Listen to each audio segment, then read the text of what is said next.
paano ba i-operate sa buhay natin ang pananampalataya?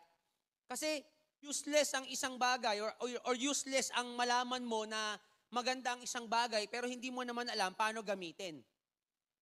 Tama po ba? Di ba? Di ba? Isa nga po sa kwento ko diyan nung ako po yung nagpunta sa Korea, first time ko na-encounter yung mga washing machine natin ngayon na ginagamit sa laundry shop, di ba? First time ko na-encounter yun sa Korea. Napaka-high-tech. Idagdag mo na hindi ko alam paano basahin yung mga nakasulat.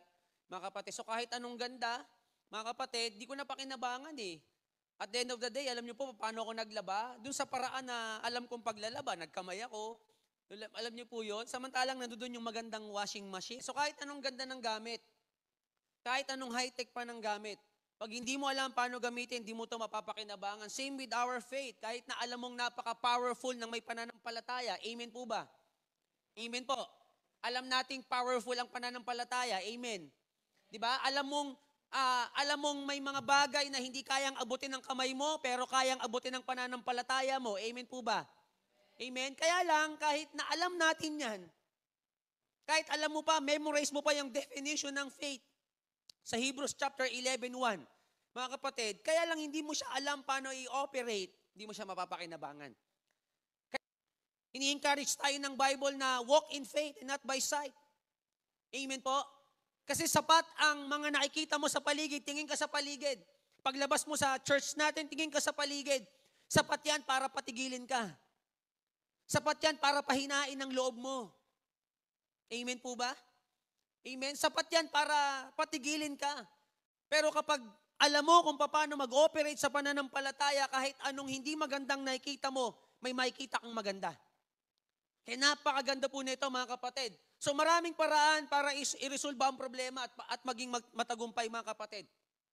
Pero hindi mo maitatanggi na isa sa mga paraan na yan ay ang pananampalataya. Kaya nga napaka-importante na alam natin paano i-operate ang pananampalataya. Mga kapatid, sabi po ng Hebrews 11:1, NIV, now faith is being confidence in what we hope for and assurance about what we do not see. Yan po ang pananampalataya. Yan daw po ang pananampalataya. Sa mundo, di ba, to see is to what? To believe. Yan sa mundo, sa atin. Ganyan po. Dito sa mundong nabubuhay tayo, hindi, kailangan bago ako maniwala, kailangan makita mo muna, maipakita mo muna sa akin. Pero iba po ang kingdom ni Lord. Iba mag-operate ang kingdom ni Lord. We've got to believe first, then we will see. Di ba?